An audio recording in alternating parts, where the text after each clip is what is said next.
Welcome to Cancer Specialist Medical Minute. With Dr. Rick and Dr. Danny.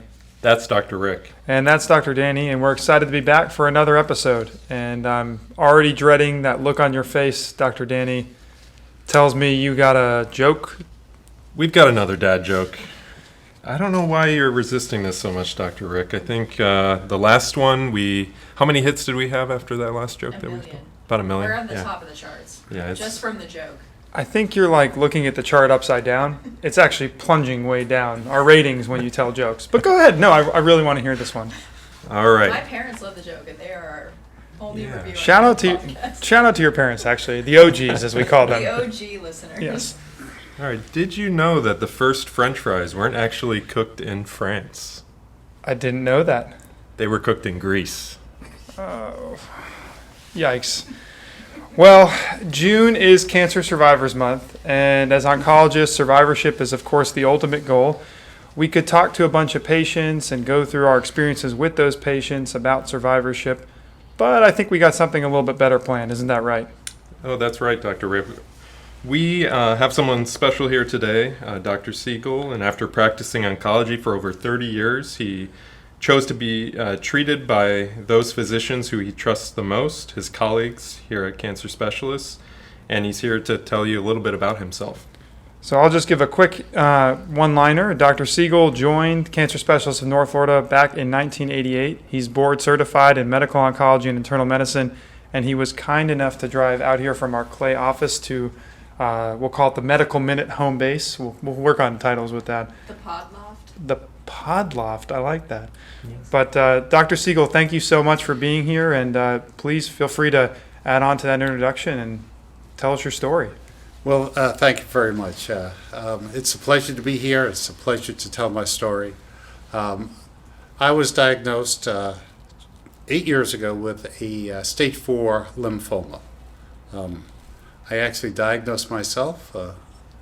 I had some more pain. It was running out of proportion to what I thought, and got some scans and saw areas of my bones, multiple lytic lesions in my bones. A lytic lesion means that the bone is actually being eaten away.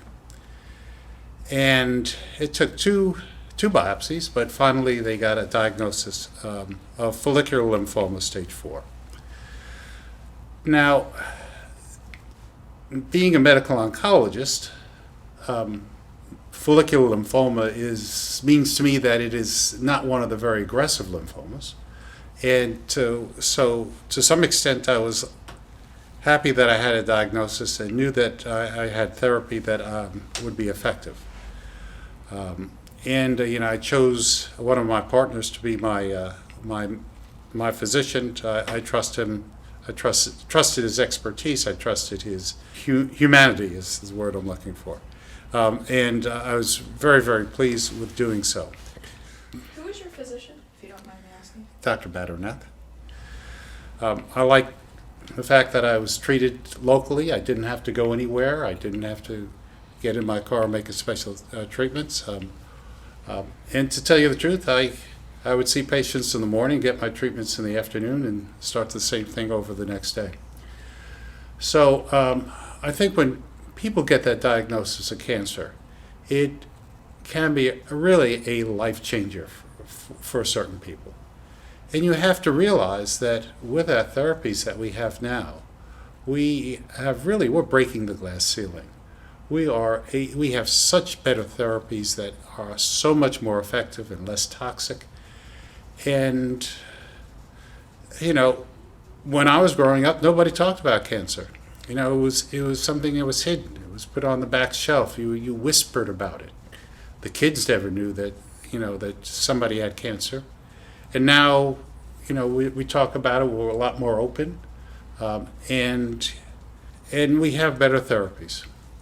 Well, thank you for sharing that. I think it's something that, as an oncologist, putting yourself in the shoes of trying to be both the patient, but also I'm sure it was tempting to, of course, want to be the clinician as well. Was that a struggle for you at times to try to balance that, or did you kind of let it go and let your partner kind of take over? I let my partner take over. But yes, it was a little bit of a balance. I think it was hardest on my wife. We had to, when I was diagnosed, I had to make that call to my children and to my brothers and sisters. My parents are no longer alive, so and so I called my loved ones and let them know, and they were very supportive. But I think it hit my wife harder than it hit me because it was unknown to her. I'm in the clinic. I'm seeing patients every day. I see what they go through, and I know what these regimens are like, and I know what different diagnoses are. But to her, it was an unknown. And I think that's, a lot of the fears. What's the unknown? What's going to happen? What's going to happen with my life? What's going to happen with my kids? What's going to happen with my job? Am I going to have pain? Am I going to be sick? All those things are unknown. And so I actually think that I had a leg up on a lot of people since I was so involved in the field. I think as clinicians, we understand what the side effects of therapies are because we read about it. We anecdotally have experiences with all of our patients who undergo the treatments. But as a patient yourself who underwent a treatment that you've probably administered to other patients, what was the difference that stood out to you, and what were there some surprises along the way? Can you tell us a little bit about your treatment experience? So I was a little surprised. I had a little more nausea than I thought I would. It never got to the point where I was sick and throwing up, but I just had this chronic nausea that I just couldn't shake. I would get my treatments on Thursday and Friday, and without fail, within 5 minutes of the treatments leaving my body, I would have hiccups that would last the entire weekend. That drove my wife crazy. Because we tried to do things as normally as possible, and we go out to a movie, and I'm having hiccups on hiccups, and miraculously on Monday they would disappear. So, but that was one of the things. The pain from the new Elasta shot was a kick in the kick in the butt. Those are some of the biggest things I was surprised about. Has it reframed at all how, when you've seen patients since, when you explain not just the specific therapies that you had, but just generally speaking when you're talking to patients these days? So it does. I have a little more patience. And when I tell patients that I'm a cancer survivor, I think they listen, and I think they believe in what I say a little bit more. It's the ultimate credibility. Yes. Now, we all have patients who, look into alternative treatment options and, think about adjuvant treatments or treatments that are can be helpful in taking care of ancillary treating side effects of treatments. Were there any treatments that you explored outside of the prescribed course of your therapy? No, not really. I tried a couple of different anti-nausea medicines, one of which made me worse off than the treatments itself. So, but no. And one of the reasons why is that you don't know what are in some of these treatments. You don't know if they are going to potentiate side effects, whether they are going to interfere with the mechanism of which way in which the drugs work. You don't know if they're going to exacerbate some of the side effects that you have, and all those are unproven treatments. And so no, I didn't really venture outside the normal room. I think you touched on it earlier, but sometimes at least what I see in the clinic is the toughest is the family members, caregivers of patients, and sort of what their role is, how they can help. And you talked about telling your wife, of course, about the diagnosis. Is there anything from your expertise and experience that, advice you can give to caregivers when they come in with their family member who may have a new diagnosis, things they can do to help, questions to ask, that sort of thing? So I think they have to be, they have to realize, number one, to listen to the patient and to listen to the physician. We're all in this together.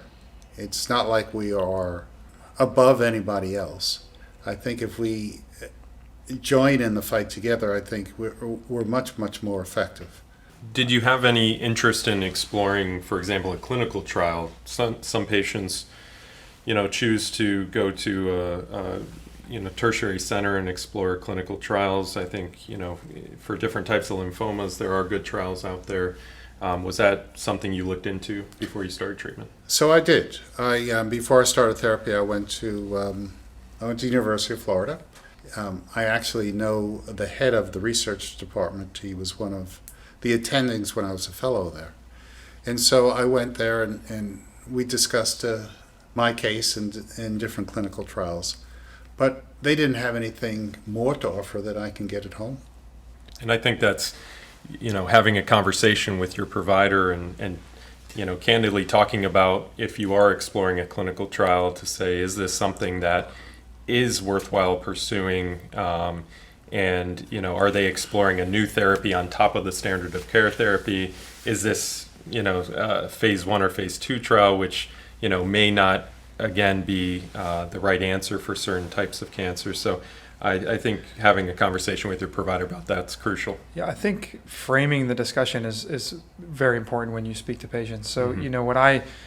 at least the way I try to do it in some situations is you say, here's the different options, here's the pluses and minuses of both, here's potential clinical trials that are open. Because I think what's most important is once a patient commits to a treatment, is they feel fully on board to not only the treatment, but the team that's administering the treatment, their family, and everyone else who's involved in the decision-making process feels on board. I think it allows for just such a smoother start and finish through care, because everyone feels comfortable that they've heard all their options. They feel comfortable with what's being presented to them. No one feels strong-armed into doing something they may or may not want to do. Because I think what I would, the horror I would always have is if something happened, would the patient look back and say, well, I didn't know about X, Y, and Z was available. And I think that's important. So, no, I think research is obviously clinical trials are a huge part of that. And I think, there has been over the years been some breakthroughs in follicular lymphoma, the type of lymphoma you've been treated for. And I think CSNF has, since we've been here, Rick, has really opened up a number of trials, not only for lymphomas but other cancers. So I think just giving patients the option of those trials, I think is amazing that we have that capability here. And I think those options are great. And I think that the patients and the patients' families need to know about those options. But they are still looking to you for guidance. Absolutely. And you are still captain of the ship. Absolutely. And having a good, frank discussion with them involving patients and family is always very important. But in the end, they're going to say, well, doctor, what do you recommend? And so you still have to be the captain of the ship. No, it's a team sport, but clearly we have the training and should at least lend our opinion and sort of why. And you also need to lay out why this is your opinion. It's not a dogmatic, from the top, you have to do this. It's, I think you should do this, and here are the reasons why, is sort of, I think, how, and Dr. Siegel, you could probably speak to this much better than I can, maybe how medicine has changed over the years of going from a top-down approach to maybe more of a team-based approach. It has changed in many, many ways. It really has. From oncology, what we have to offer for our patients. And obviously you've been with this group in its form one way or another for a long time. Can you just touch on, obviously Jacksonville has changed quite a bit since you've been here, but just touch on how the practice has evolved. You mentioned therapies, but just in general, I would just, as this is kind of me nerding out, can just tell me how things have changed and, what's been different for you throughout the years. So when I started with one other physician, and there were lots of mom and pop medical oncologists. Now you can't survive as an individual medical oncologist. The drugs are too expensive. We pay for the drugs, and so missing one dose or not getting reimbursed for one dose would bankrupt one individual or a mom and pop sort of type of operation. And so, we do have these much larger groups. I think our group, CSNF, is fantastic. We have over 30 partners, and I have been impressed with the people who work here, the physicians who work here. I think I'm getting another Nobel laureate every day, every time I meet somebody new. I'm surprised at the expertise that they have. And the way we are able as a team to negotiate all the different facets of medicine, not only keeping together and communicating as a group and knowing the business of medicine, knowing the research of medicine, knowing medicine of medicine, keeping up with our interpersonal relationships with other specialists. We work so well together as a team. And before, it was, mano a mano. That's what I see. That's what the biggest difference I see. I think that, and Danny and I touched on it on an earlier episode. I think, at least for me personally, and I want to speak for you, Danny, what really attracted me to this group was that all the physicians that I met when I came here were very like-minded in that obviously very good at what they do, most importantly, of course, good clinicians, but good interpersonal skills, good people. And I think that may or may not always be the case depending on where you go. And it really just, the proof is in the pudding with how the testament to this group of being able to survive an environment where outside forces may or may not be allowing you to do things you used to be able to do in such an easy manner. Yeah. I think the power is in numbers. I think we had the fortunate ability to join a group which already had a solid presence here in Jacksonville and the surrounding area, and we're definitely fortunate to be with the group, and I think it's helped us succeed. Dr. Siegel, I think you guys have paved the way for us, and we're so excited to be here. And, grateful, definitely. I recruited you. You did. Well, your dad recruited me. On the golf course. We have a phrase, and we say it over and over again. Cancer doesn't care. We do. That's just not a phrase. We are not a big hospital group. We are not an organization that is in it to see where they can make the next dollar. We are clinicians. We invest in our community. We invest in the care of our patients. And that is just not a slogan. That is the truth.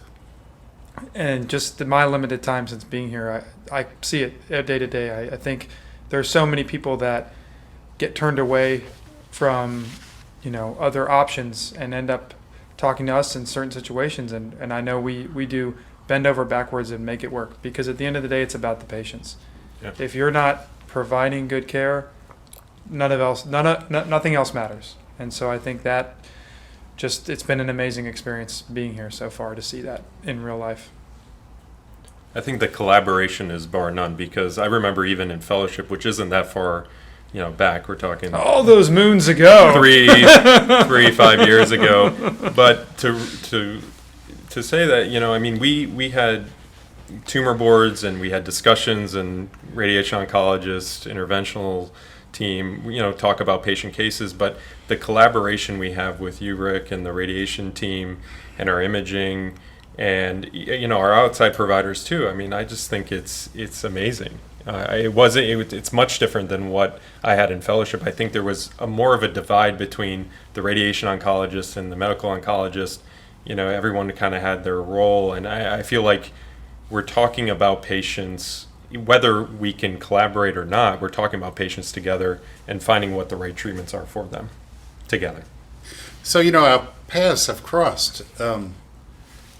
You did your training in Emory. I did my training in Emory. I did. You did your training in Loyola in Chicago. I went to medical school in Loyola in Chicago. So there's a part of you. Yes. And you were in Gainesville too for. No, I wasn't in Gainesville. Okay. No. You just like to think everyone's a Gator. Yeah, I just assume that people who are really good at what they do are obviously Gators, and Dr. Siegel fits that bill. Come on, producer Brenna, let's go. I think we've touched on it on some other episodes, and I'd be interested to hear your perspective. You touched on it with your treatment a little bit, Dr. Siegel. Cancer care going from, what you would see in the movies, if you will, back in the day of, yes, patients would get a therapy and the therapy would cause more harmful effects than it would help with the cancer, to nowadays you're seeing people work full-time jobs. You were working in clinic and still getting treatment. Has it been, just from your point of view, just kind of describe that for me, seeing how it's all changed over the years? It really is, it's night and day difference. I remember when I went to ASCO, which is the American Society of Clinical Oncology. It was in Dallas, Texas, and I think it was my first year here, first or second year here in Jacksonville. And we thought we had all the greatest anti-nausea medicines that we could have, just in one type of supportive care. And there's this new class of drugs that was coming out for anti-nausea. The company rented out this huge billboard on the interstate that was going to the convention center in Dallas. And I remember seeing its name, on that huge billboard. That class of drug had such an impact on the ability to treat patients and prevent nausea. And, we've expanded on that. We would have people who would have treatable cancers, but treatable and curable cancers, and would miss their treatments because of the toxicity of therapy. Or we used to have something we called anticipatory nausea, where patients all of a sudden got sick when they knew it was the day of their chemotherapy. Or they were driving to the clinic and they knew if they passed this one sign, it was the way to the oncologist's office. And so they got sick when they passed that sign, or there was some sort of smell, or as soon as they entered into the building, they would get, even before they got their treatments. And so for us ability to have the ability just to control that one side effect of cancer therapy, I think is tremendous. From the radiation side, it's funny, when I was in training, some of the more senior attendings would say, you're never going to see, or hopefully never going to see, some of the side effects we used to cause in patients, undergoing different types of therapy. Because in my mind, I just remember thinking, you read about in the textbook what should be happening or what the rates are of certain side effects, but I wasn't seeing it in person very often. So that was my little experience with that, was just saying, oh, well, things clearly are gotten a lot better. So I think for patients and caregivers listening, it's exciting that if they're in the position where they need these therapies, we have so much more to offer them in terms of getting them through it in a good manner. Another thing is that we used to give a lot of chemotherapy in the hospital. So if you were going to get chemotherapy, you had to be admitted into the hospital and stay in the hospital. And some of the treatments were multiple days of therapy. Now, almost everything is outpatient therapy. So you can sleep in your own bed. Or work in clinic. Or work in clinic.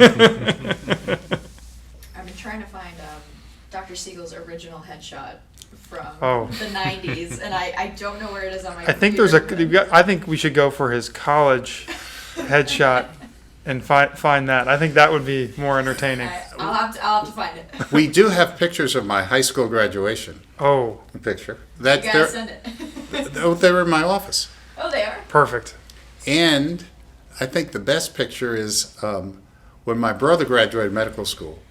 There's a picture of my family during his graduation, and I look like Epstein from Welcome Back, Kotter. I really did. I have that picture on my phone. I'll show you. That's awesome. Are you coming out? Your brother, is he a physician in town, or is he So working I have somewhere else? So I have two brothers and a sister. My brother is a cardiologist. He, for years and years and years, for 35 years, he was in New Orleans, and now he's in Virginia.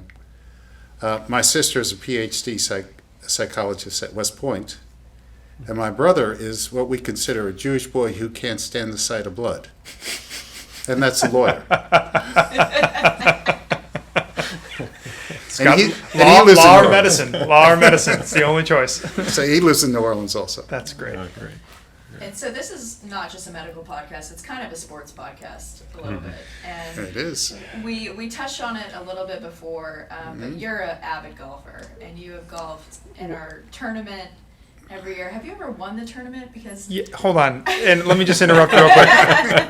This is just so you know, this is Brenna's way of plugging the golf tournament, which we all respect. what I have but to do. yeah, no, she's paid for that. But yeah, have you won?